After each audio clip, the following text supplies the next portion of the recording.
तो real question ये है, कैसे रिलेवेंट रहा जा सकता है, कैसे वेल्थ क्रिएट करी जा सकती है। पेचेक टू पेचेक आप लिव कर रहे हो या पेचेक टू पेचेक आप आगे बढ़ रहे हो, where you are basically doing what you are doing a job, you are working 9 to 5 largely. Entrepreneurial mindset बहुत अलग होता है। एंटरप्रेन्योरियल माइंडसेट इनहेरेंटली थोड़ा एंटरप्रेन्योरियल होता है, रिस्क टेकिंग कैपेबिलिटी ज़्यादा होती है, resilient enough to manage different cycles in your life, imbalances in cash flows, and if you are able to balance that while building, you have the entrepreneurial mindset. एक example लेते हैं, don't mind. कोई एक ऐसा आपका video बना के आपकी फैमिली को भेज दे, मेरे को किसी ने पकड़ लिया है, जल्दी से पैसे अपने ट्रांसफर कर दो, ये तो मेरी जान खतरे में है। That's the downside of technology. Any technology can go wrong, and even in AI there is something called AI hallucination.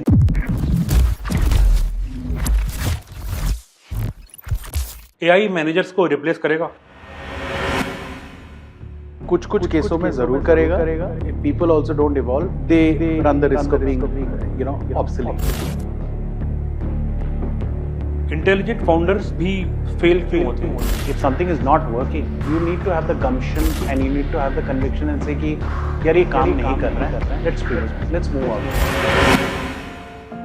If you fall in love with that idea and that concept and that strategy of yours as opposed to recognizing market realities, then you can fail and you will fail. Salary वाला mindset और entrepreneurial mindset बहुत different होता है। अगले 10 साल companies को नहीं, adaptive leaders को रिवॉर्ड करेंगे। एआई सिर्फ टेक्नोलॉजी नहीं है। तो रियल क्वेश्चन ये है, कैसे रिलेवेंट रहा जा सकता है, कैसे वेल्थ क्रिएट करी जा सकती है।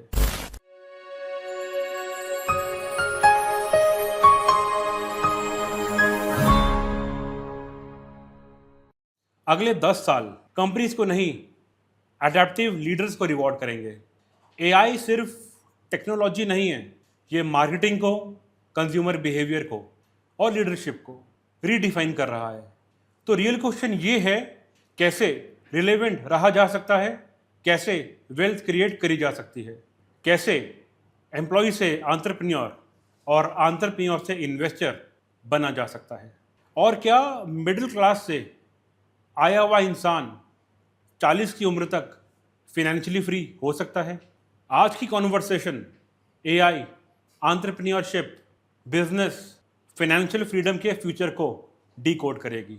नमस्कार दोस्तों, मैं हूं सौरभ छाबड़ा और आप देख रहे हो करियर की बात सौरभ के साथ, जहां हम डिस्कस करते हैं करियर्स के बारे में, एंटरप्रेन्योरशिप के बारे में और वेल्थ क्रिएशन के बारे में। तो आज हमारे साथ हैं Shubhranshu Neogi, venture builder, business thinker और स्ट्रेटेजिस्ट। इनका बैकग्राउंड ये है कि 25 साल तक कॉर्पोरेट लीडरशिप रोल्स में रहे हैं अक्रॉस वेरियस डाइवर्स सेक्टर्स, चाहे वो एफएमसीजी हो, रिटेल हो, टेलीकॉम हो, फिनेंशियल सर्विसेज हो या एजुकेशन हो। And after being in leadership roles in marketing, sales, business strategy और digital transformation, he transition to become an entrepreneur. पिछले 6 साल से एंटरप्रेन्योरशिप में हैं और एंटरप्रेन्योरशिप में आज की तारीख में ये वेरियस बिजनेसेस को सीड कर चुके हैं। He is also into strategic consulting and works with founders, promoters or business owners as a board advisor or independent director. तो Shubhranshu sir, welcome to career की बात सौरभ के साथ। Thank you, Saurabh. It's such a pleasure to be here, and thanks for having me on your show. Shubhranshu sir, आप butterfly effect पे believe करते हो? Well, yes, depends, definitely. तो अगर मेरे को आपसे एक स्टोरी सुननी हो बटरफ्लाई इफेक्ट की इंडियन कॉन्टेक्स्ट में, जो एक स्टार्टअप ने ऐसे शुरुआत करी हो कहीं से भी और आज लेजेंड बन गया हो। ऐसे बहुत सारे एग्जाम्पल्स हैं। I mean you can't really pinpoint a single company, but there are several examples who started very small, started with just an idea, but eventually it became big. I mean, you look at some of the very legendary sort of, startups and early venture companies. So you look at InfoEdge Group, you look at Policy Bazaar, the PV Group, you look at Zomato, you look at n number of such examples which are there, which started small. It just started with an idea, maybe, which germinated in a cafeteria or in a conversation like this, and then eventually became big. And India, as you know, in the last few years has been really a hotbed of innovation, hotbed of startups, and emerging companies. Awesome. Sir आपने Indian business ecosystem को multiple decades तक closely evolve होते हुए देखा है। अगर आप last 25 साल को देखें, इंडियन लीडरशिप फंडामेंटली कैसे चेंज हुई है? अगर आप इंडियन इकोसिस्टम को देखो तो बहुत कुछ चेंज हुआ है। आई थिंक हम उस जनरेशन से हैं, people like me who've been fortunate to see multiple business cycles.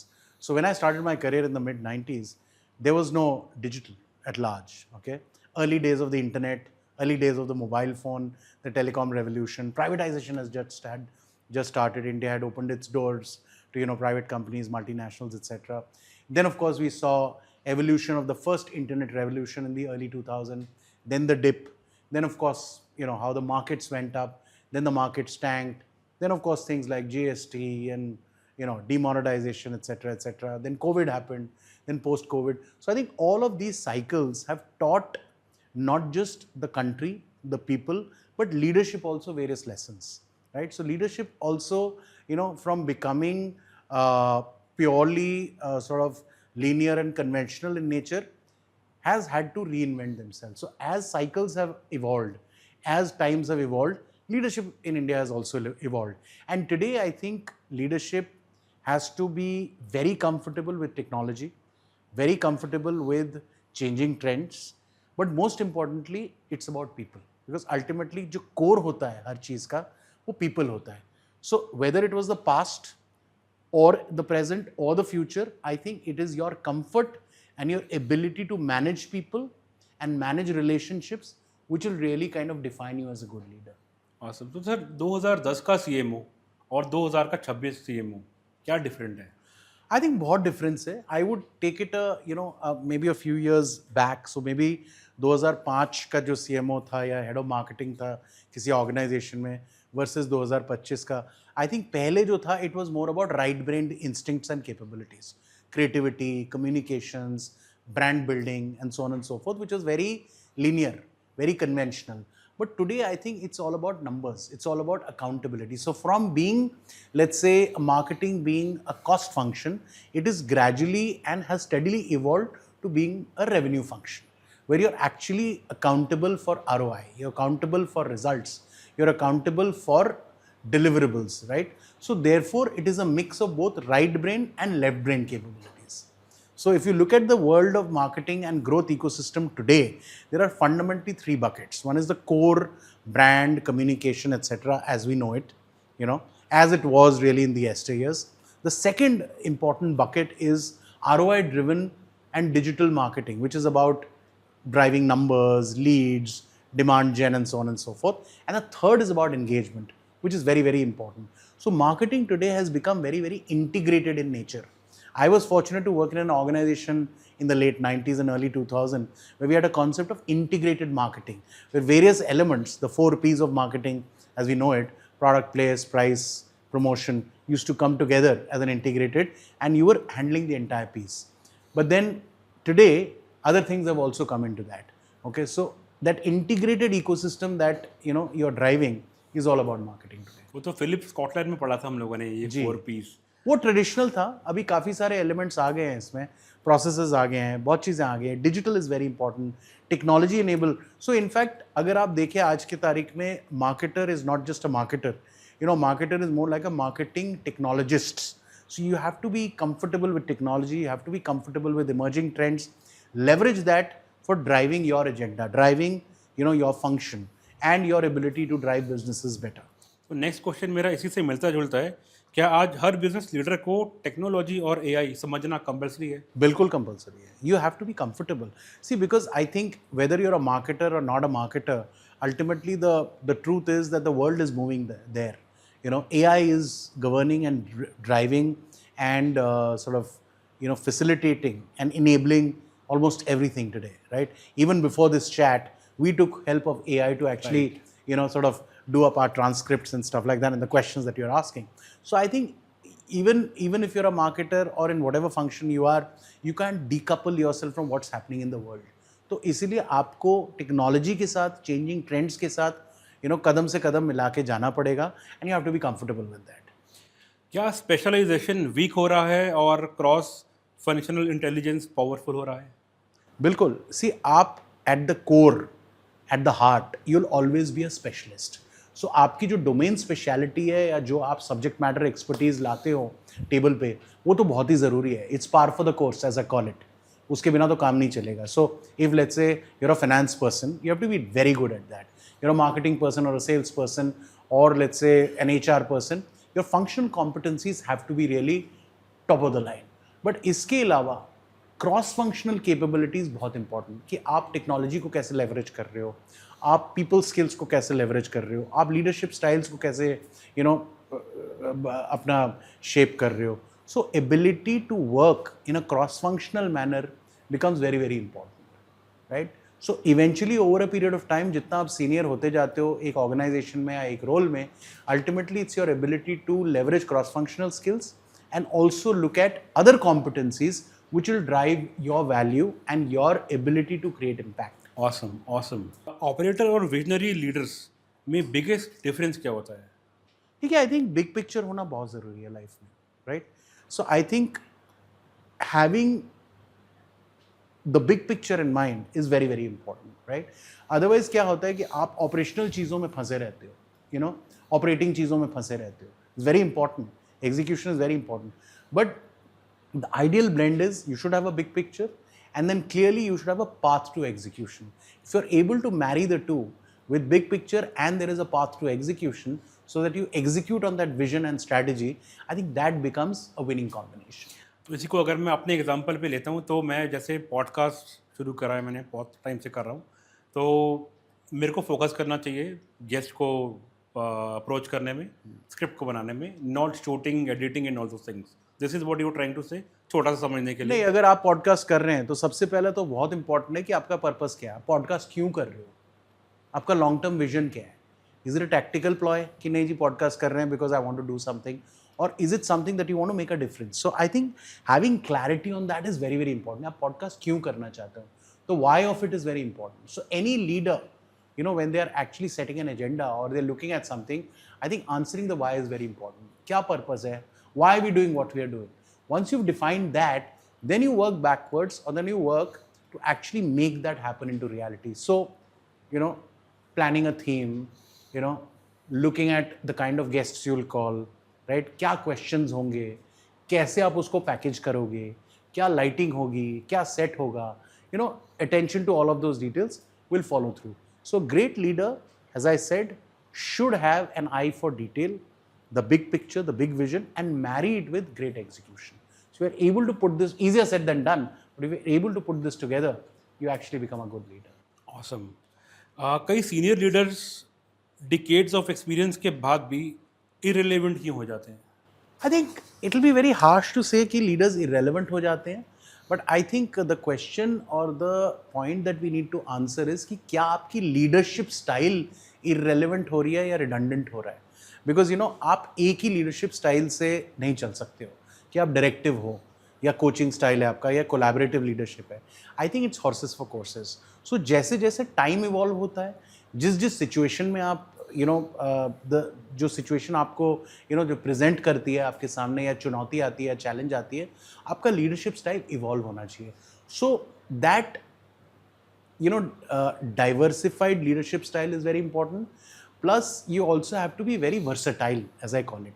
अगर वो वर्सेटैलिटी है आप में, एबिलिटी है कि आप अपने आप को अडेप्ट कर सकते हो या परसिवियर कर सकते हो या रिपर्पस कर सकते हो with changing times, that becomes very important for you. अगर आप नहीं कर पाते हैं या थोड़े से वहाँ पे आपकी कमी है, तो नेचुरली आप रिडंडेंट होंगे. अगर आज के तारीख में टेक्नोलॉजी इंपॉर्टेंट है और मैं बोलूँ कि नहीं जी मेरे को तो टेक्नोलॉजी के बारे में कुछ नहीं पता, naturally I will be redundant because everything is technology driven. So as times evolve, so do we. Likewise आज के तारीख में अगर जो मेरा वर्कफोर्स है उसका median age is let's say less than 30, just giving an example, and you're dealing with Gen Z and younger millennials, your leadership style has to be adaptive. You have to adapt yourself to changing conditions, managing those kind of people. So if you're not able to adapt, if you're not able to repurpose, things can be quite challenging. Supranshu sir, कोई real example share करिए जहां आपने देखा हो कि company या leader digital या AI transformation को अडॉप्ट नहीं कर पाया और उसका बिजनेस इम्पैक्ट हुआ? देखिए बहुत सारी कंपनीज हैं। ऐसा तो नहीं कि मैं एक कोई नाम ले सकता हूँ, बट कोई भी कंपनी आज की तारीख में है वो ऑब्सोलीट हो जाएगी अगर वो डिजिटली ना चले या डिजिटल को अडॉप्ट ना करे, टेक्नोलॉजी को अडॉप्ट ना करे, क्योंकि आपकी जो रेट ऑफ ग्रोथ है या आपकी जो एवोल्यूशन है वो डिजिटली काफ़ी ड्रिवन है। ठीक है, तो इसीलिए बहुत इंपॉर्टेंट है कि आप डिजिटल को एम्ब्रेस करें, आप टेक्नोलॉजी को एम्ब्रेस करें। आई मीन आप कोई भी सेक्टर उठा लीजिए, अगर कंपनी ने अपने आप को टाइम्स के साथ अडैप्ट नहीं किया तो नेचुरली वो कंपनी पीछे रह जाएगी।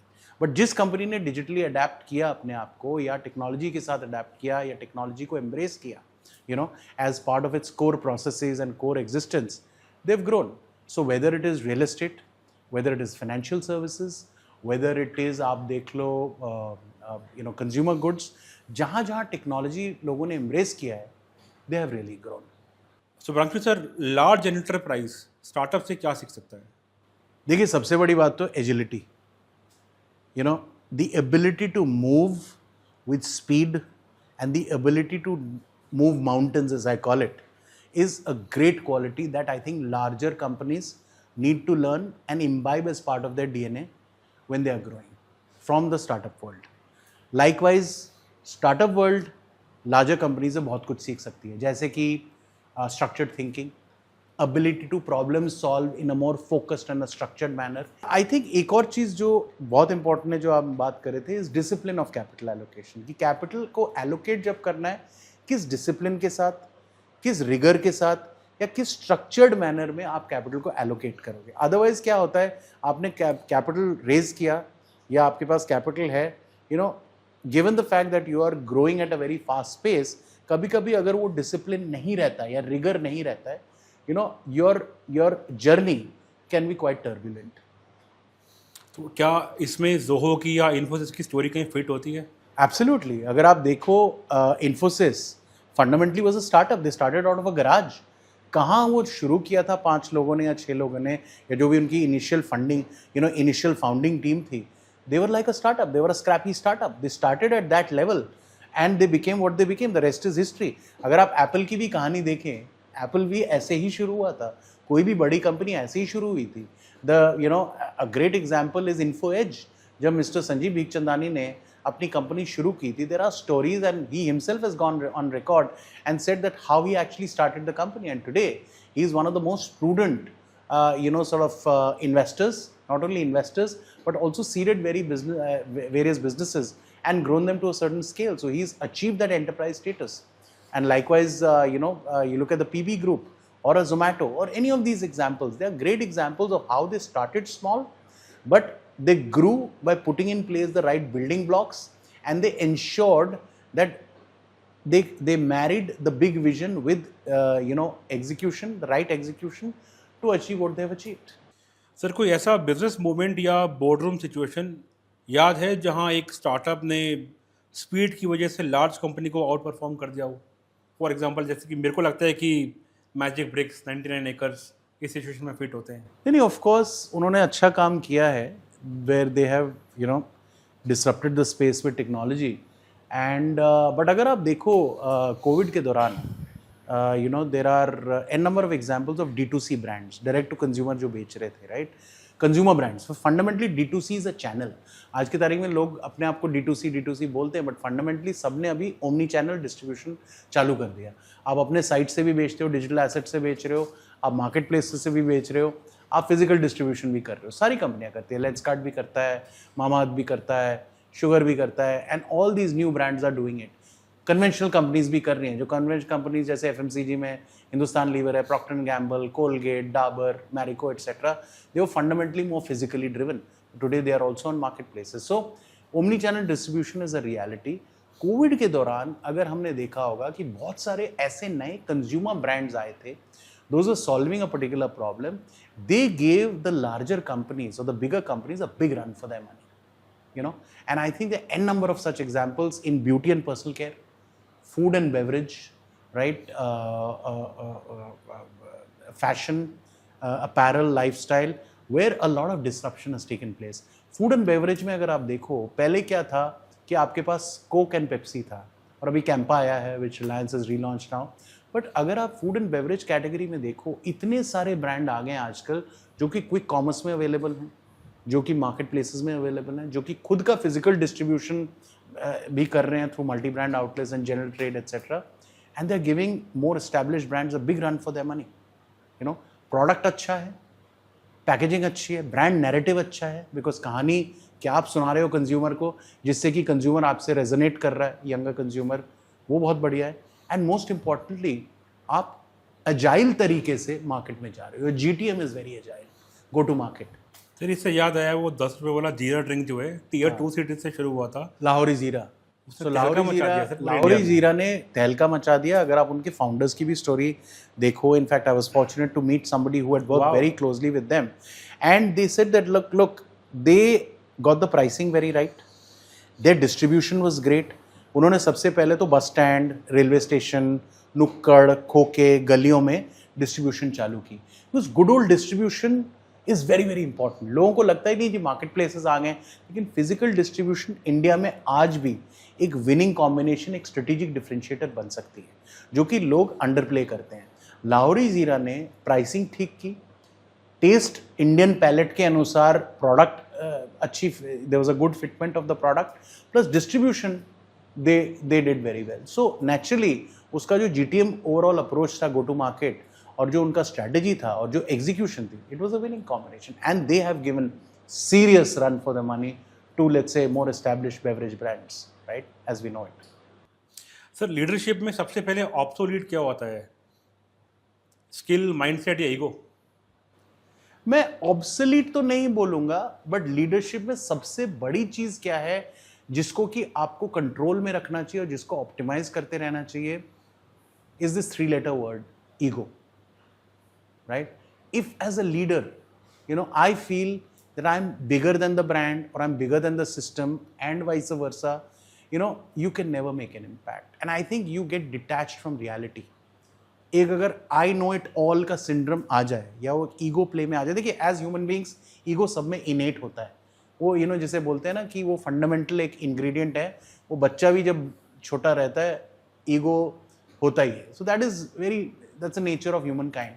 लेकिन उसको मैनेज करना, उसको ऑप्टिमाइज करना, उसको कैलिब्रेट करना, चैनलाइज करना इज वेरी वेरी इंपॉर्टेंट. अगर ईगो ज़्यादा हो जाए तो नेचुरली लोगों को लगता है कि नहीं जी I know it all, so you tend to shut your self from what's happening in the world. But my view is, और मेरा जो मंत्रा रहता है, जो मैं लोगों को बोलता हूँ और मैं जो करने की कोशिश कर रहा हूँ, I am not saying I am perfect, जो मैं प्रैक्टिस करने की कोशिश करता हूँ इज बेसिकली टू से and see that I keep learning. You know, I don't shut myself out from what's happening out there. अगर आप शट कर देंगे आपको with this perspective कि नहीं जी मुझे तो सब पता है, then that can actually be your nemesis.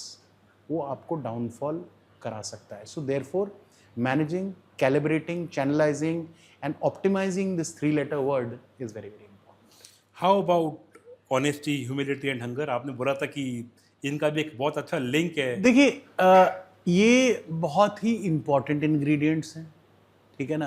आपको ग्राउंड के साथ जुड़े रहना बहुत इंपॉर्टेंट है. You know, you have to keep your eyes and ears to the ground. So therefore 3H का जो वर्च्यू है वो मैं कोशिश करता हूँ, प्रैक्टिस करता हूँ, और मैंने देखा है, you know, I have also seen it with a lot of my peers, lot of my seniors, mentors and other good leaders in the industry. जो 3H का वर्च्यू है ना, अगर वो बैलेंस करके चलें तो growth will always be yours, or at least you'll be on the right foundational path. So the 3 H's are, as I said, as I was telling you offline, कि एक तो humility is very important, right? You have to have humility, which is basically managing, calibrating your ego, etc. Be humble, right? And be hungry. You know, hunger is very important, right? So you need to actually be hungry for growth, hungry for what you want to do next, and so on and so forth. So humility, hunger and honesty, which is integrity, right? So all these things put together, if you're able to kind of, you know, create a way of living and a way of looking at things, I think these can be very good virtues to have for a good leader. So Pranshu sir, आजकल artificial intelligence हर जगह है, लेकिन business lens से देखें तो AI genuinely क्या disrupt कर रहा है? बिल्कुल कर रहा है। आई मीन एआई तो अभी कर रहा है, बट अगर आप देखो टेक्नोलॉजी एट लार्ज, अगर हम इस क्वेश्चन को थोड़ा सा ब्रॉड बेस कर दें कि can technology disrupt things, the idea is yes, AI is a theme today. Tomorrow it could be anything. I don't know. We don't know, right? I mean, look at where we were, let's say 2 years ago, to where we are today, or even 1 year ago, right? Different themes, different strands of technology are emerging. I think fundamentally technology के perspective से ना 3 चीज़ें बहुत important हो गई हैं। एक तो प्रोसेस लेवल पे, एंड एवरी कंपनी, चाहे आप छोटी कंपनी हो, बड़ी कंपनी हो, मेगा एंटरप्राइज हो, ग्लोबली कहीं पे भी हो, आई थिंक एक तो एफिशिएंसी जो लाता है टेक्नोलॉजी, और जो एआई की आप बात कर रहे हो, दैट इज़ फिनोमिनल। जो काम आप 20 दिन में कर सकते थे या 2 महीने में कर सकते थे, आज आप 2 मिनट या 2 घंटे में कर सकते हो। सो एक वो fundamental efficiency is something that has been introduced by technology, which is all pervasive today, is very critical. दूसरा, at a people level, I think it's very very important कि आप अपने स्किल को, आप अपने जो हुनर को अगर आप रिविजिट कर सकते हैं और उसको मैरी कर सकते हैं टेक्नोलॉजी के साथ, तो आपका जो इम्पैक्ट है और the ability to create impact in a business scenario और any scenario will be huge. तीसरा जो एक मुद्दा और तीसरा एक जो एस्पेक्ट आता है टेक्नोलॉजी का, ऑल परवेसिवनेस ऑफ टेक्नोलॉजी का, is perception. Today, because of technology and the world that we live in with social media and various other things, everything is available at the click of a button. I want to know about Saurabh Chawda, I want to know about his history, geography, anthropology, I can know at the click of a button. So every brand, every organization, therefore, has to be more accountable, more transparent, and has become more transparent, right? So keeping yourself in sync with that is very important. The fact that there is so much transparency, कि OPEC नहीं है चीज़ें, सब खुले में है technology के कारण, I think maintaining that basic level of transparency becomes very very important, and that also makes brands vulnerable. So people have to be very careful कि आप क्या कह रहे हो, आप क्या बोल रहे हो, आप कैसे क्या कर रहे हो, बिकॉज आपकी जो फुटस्टेप्स होती है ना सैंड में, वो रह जाती हैं. Your digital footprint remains, right? So it is very very important. To sum up, I think technology is very important. It's definitely a lever for efficiency, as I said, for doing things and making things happen. People have to really sort of step up and be in sync with technology. और तीसरा है कि because it's such a transparent world today, maintaining that your transparency as an organization becomes very very critical. So managing perceptions, managing how you are perceived by the external world becomes very very important. क्या AI marketing को internet से भी तेज या aggressively transform कर रहा है? ना. अगर आप देखो आज की तारीख में लोग वीडियोस बना रहे हैं, क्रिएटिव्स बना रहे हैं, राइट? अगर आप एक फिल्म शूट को ही देख लो, ये हम वीडियो शूट कर रहे हैं, ये तो हम ट्रेडिशनल तरीके में कर रहे हैं. एड फिल्म शूट होता था पहले, राइट? एड फिल्म में पहले प्री प्रोडक्शन मीटिंग होती थी, कॉन्सेप्ट्स डिस्कस किए जाते थे, then we use to go and see the location, फिर लोकेशन फाइनल होता, फिर शूट होता, फिर पोस्ट प्रोडक्शन होता, फिर उसका PPM डिस्कस होता, फिर जाके वो होता. So the lead time has crashed tremendously. Today people are making AI videos, AI films with AI characters in 7 days flat, right? So cost, efficiencies, time to market, everything has got disrupted. So the world of marketing has changed. पहले creatives discuss होते थे, creative आजकल बन रहा है on the fly. आप एक ईमेलर भेज रहे हो फॉर इंस्टेंस किसी को, आप ड्रैग एंड ड्रॉप करके क्रिएटिव बना के अपना प्रॉम्प्ट दे के क्रिएटिव्स बना सकते हो और कम्युनिकेट कर सकते हो लोगों को. So that entire creative process and that marketing process has become more efficient. Execution teams की वैल्यू कम होगी या स्ट्रेटेजिक थिंकर्स की वैल्यू बढ़ेगी? I think दोनों की बढ़ेगी. See, as I said, you have to marry big thinking and strategic thinking with execution, right? तो strategic thinking जो आपका core है, वो अगर ठीक नहीं है, जिसे बोलते हैं ना फाउंडेशन अगर ठीक नहीं है, तो आप कोई भी आइडिया या सिचुएशन में प्रॉब्लम सॉल्व नहीं कर पाओगे. अगर आपको लगता है कि AI मेरे को सब कुछ कर देगा, दैट्स नॉट करेक्ट. बिकॉज अगर आपकी स्ट्रेटेजिक थिंकिंग करेक्ट है, आपका विजन है, you would know what prompts to give to the system. Based on that, obviously it will do a scoping and it will do a complete scenario analysis for you and make it very clear. But उसके बाद उसको execute करना is something that is up to you. So therefore every team, every ecosystem needs to have a right blend of strategic thinkers and people who are into execution. Shubhranshu sir, CMOs को AI lead customer engagement कैसे approach करना चाहिए? I think देखिए, जैसे मैं आपको एक offline बता भी रहा था कि आज की तारीख में even otherwise the entire marketing and growth ecosystem के 3 बकेट्स हैं, मोटा मोटा, right? If you were to sort of deconstruct it, एक होता है the core brand bucket, which is all about creating awareness, campaigns, brand building and so on and so forth, which is more traditional marketing. Then is the whole ROI driven lead generation, digital marketing, demand generation, etc., which has a direct correlation with your P&L outcomes and revenue outcomes, right?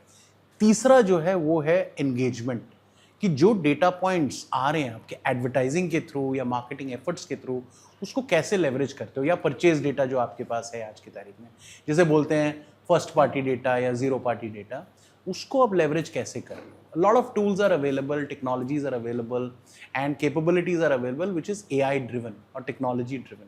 So based on that आप इस data को ले सकते हो, इस data को utilise कर सकते हो, और इस डेटा को बेसिकली आप यूटिलाइज करके कैंपेन्स और रिटारगेटिंग कैंपेन्स चला सकते हो. सी, इट इज़ वेरी इंपॉर्टेंट, क्योंकि आज की तारीख में अगर आप सिनेरियो देखते हो, consumers, there's very little loyalty, especially younger ones. Today, you're buying a brand of coffee from quick commerce, you like it, you consume it. Tomorrow, there's a new brand, you'll move towards that. So it's very important to actually hold on to your customer base, hold on to people who've consumed you, because there is an affinity for your brand. So इसीलिए engagement becomes very, very important. Leveraging AI, leveraging technology is very, very critical. And it cannot be spray and pray, जिसे बोलते हैं कि आपने campaign भेज दिया, भाई आपके पास 5 लाख कंज्यूमर्स का डेटाबेस पड़ा हुआ है, एग्जिस्टिंग कंज्यूमर्स का, दिवाली पे आपने कोई स्कीम लॉन्च किया, होली पे कोई स्कीम लॉन्च की, आपने व्हाट्सएप भेज दिया, ईमेल भेज दिया, SMS भेज दिया, the consumer will shut you out. तो इसीलिए कॉन्टेक्चुअल मैसेजिंग, पर्सनलाइजेशन या hyper personalisation at scale is very important, and which is where AI and technology can help. दूसरी ये बात है कि as I said, loyalty is very important. So you have to keep people engaged, because ultimately जो game आता है profitable growth का, that is about increasing customer lifetime value. कि एक customer मेरे पास आया है, उसकी मैं lifetime value कैसे increase करूँ, Otherwise what will happen is कि आपके पास 10 रुपए हैं, आपने 7 रुपए marketing पे spend किया या advertising पे किया या demand gen पे किया, लोग तो आ गए, एक बार उन्होंने आपको consume किया या आपको देखा, and then they check out. Then obviously you end up burning cash. So in order to be profitable and sustainable as a business, you have to focus on customer lifetime value, which is where engagement, leveraging technology becomes very, very critical. Shubhranshu sir, क्या हम predictive marketing के ईरा में enter कर रहे हैं? नहीं, बिल्कुल. देखो, आज ऐसा, जैसा कि मैंने बताया आपको कि data is everything today, right?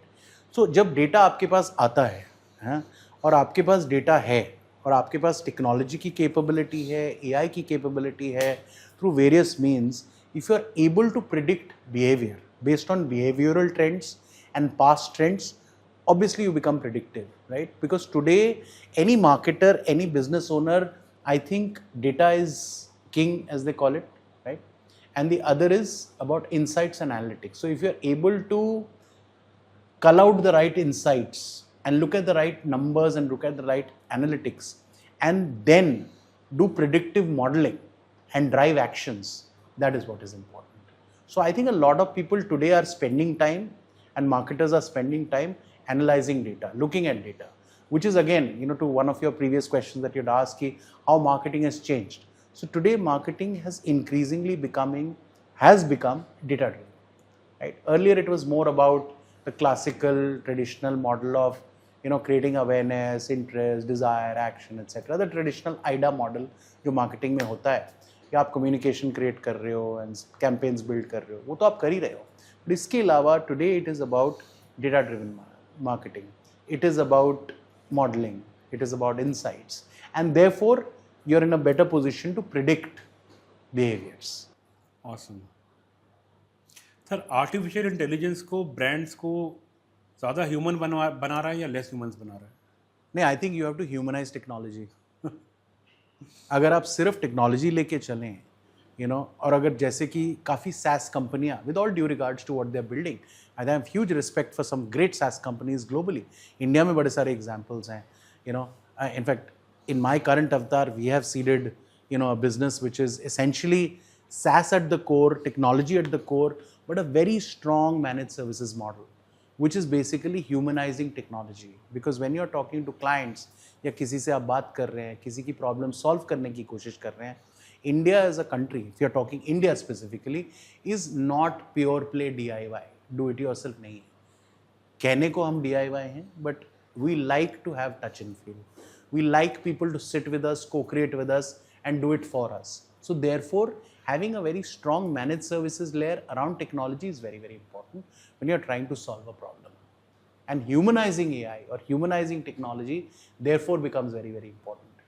So if you're able to create the right blend of technology, human sensibilities, consumer thinking, marketing thinking, and marry it with technology, product evangelism, you've got a great winning combination going for yourself. Consumer psychology कैसे evolve हो रही है आपके हिसाब से?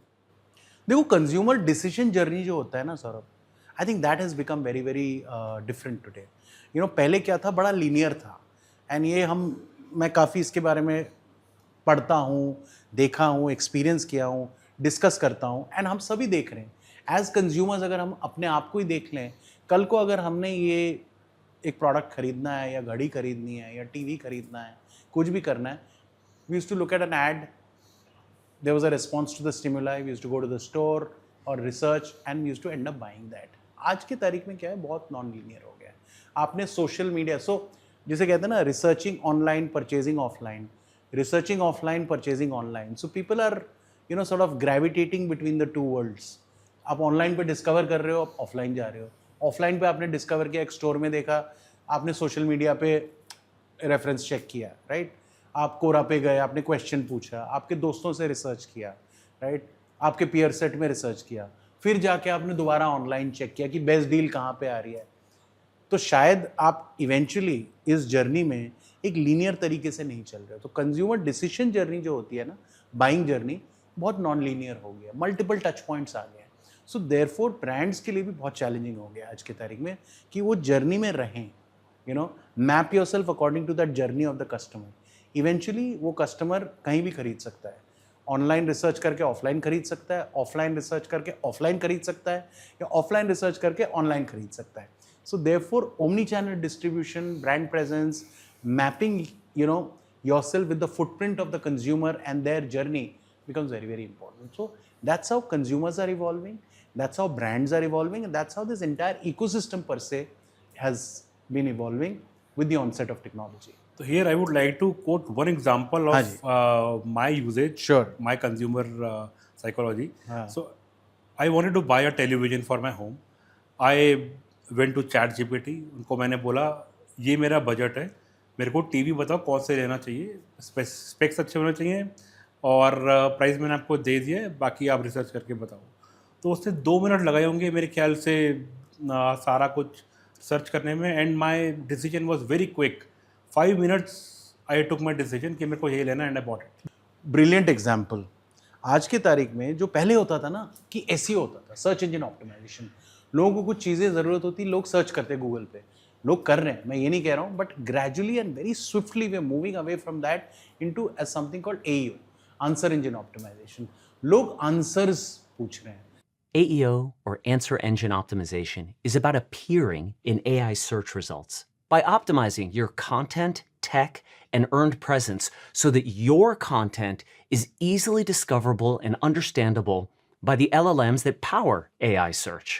लोग problem statement define कर रहे हैं, फ्रेजेस डिफाइन कर रहे हैं कि जी मेरे को ये रनिंग शूज़ चाहिए, मैं इस टाइम पे दौड़ने जाता हूँ, ये मेरा प्रोफाइल है, यहाँ दौड़ता हूँ, सॉफ्ट ग्राउंड है कि कॉन्क्रीट है, वीक में इतनी बारी दौड़ता हूँ, can you recommend a good running shoe for me. तो ऑटोमेटिकली आंसर आज के तारीख में AI मेरे को दे रहा है. So these are long statements, long phrases, उसके लॉन्ग आंसर्स आ रहे हैं. So given this entire transition from SEO to AEO जो आ रहा है ना, people are seeking answers proactively. Brands are also waking up to that. So they are obviously collaborating, they are obviously working on that to ensure that you are there in the right answers. So आपकी जो discovery होती है वो वहीं पे हो रही है, एंड मे बी आपकी जो जर्नी खत्म हो रही है वो भी वहीं पे हो रही है कि आप सीधा वहीं से कॉमर्स के लिए जा रहे हो, कि आपको एक पूरा एनालिसिस मिल गया, इंटरप्रिटेशन मिल गया, आपने अपना मन बना लिया और वहीं से आप ऑनलाइन गए आपने खरीद लिया या आप ऑफलाइन गए आपने खरीद लिया. So I think there are different scenarios, but answer engine optimization I think is the next big thing, where you have to be present in the answers that the consumer is seeking today.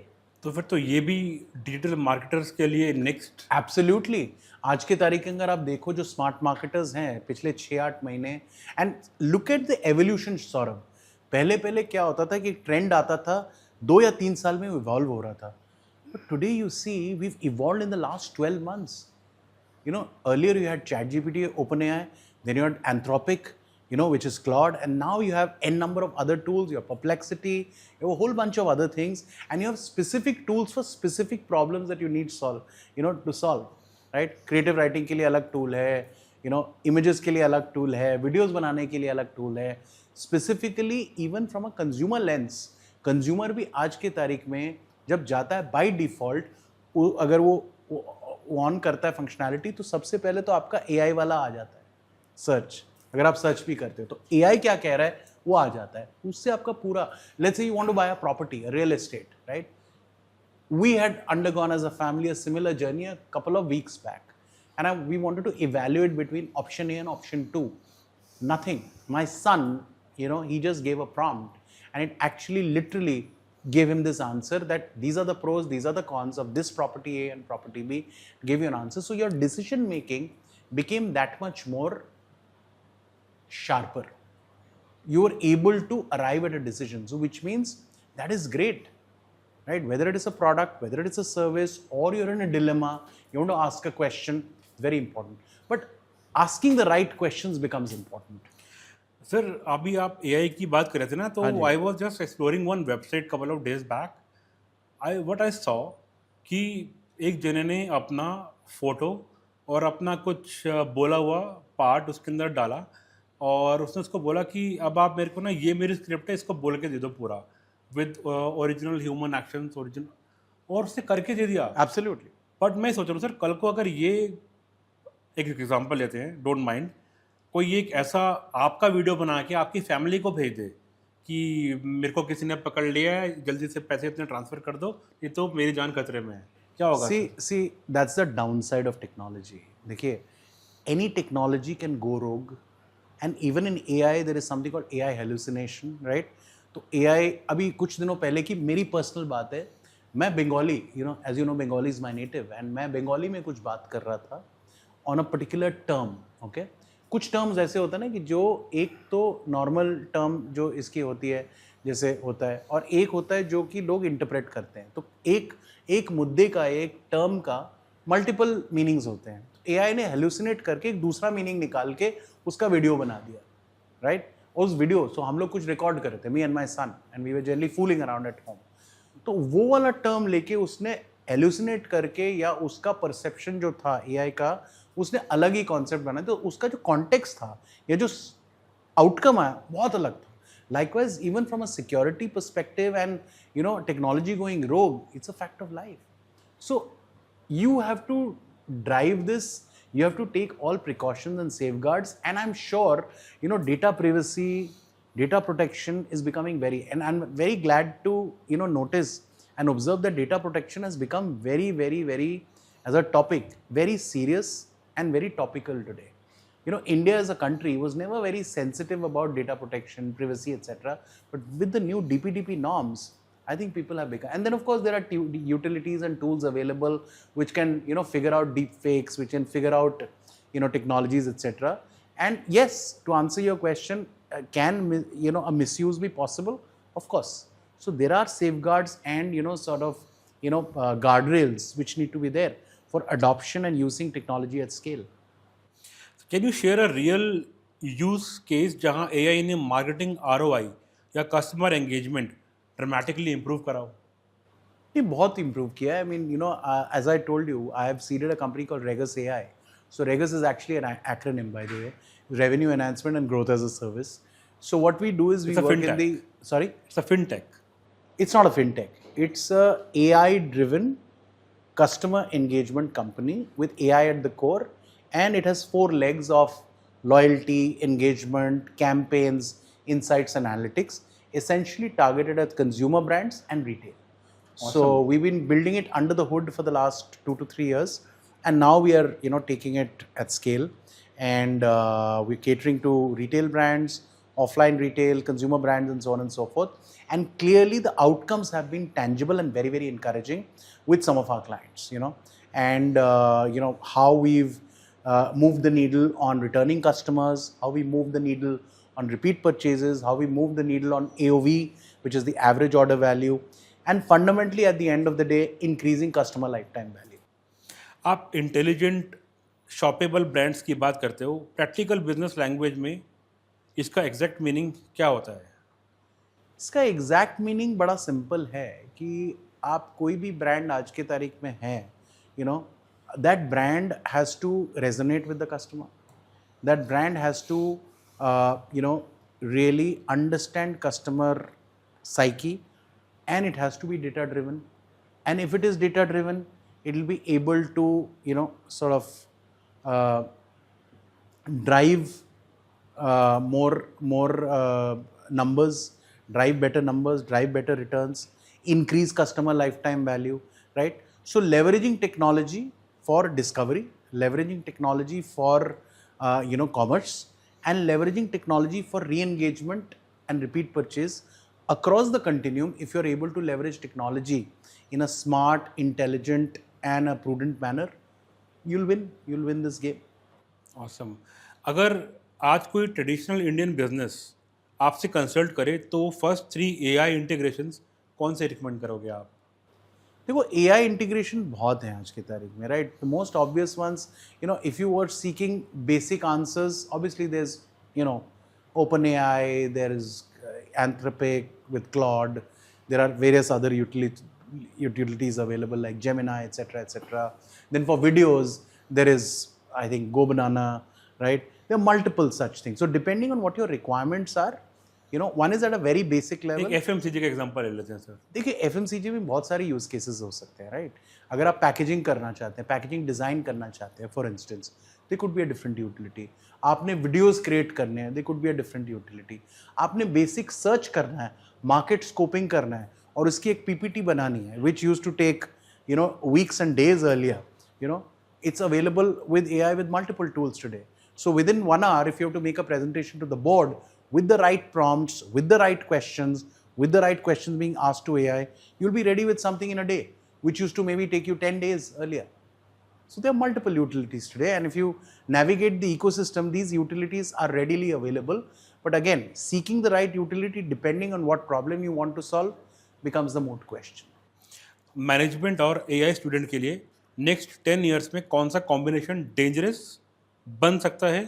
AI plus business, AI plus psychology, AI plus story telling, AI plus operations.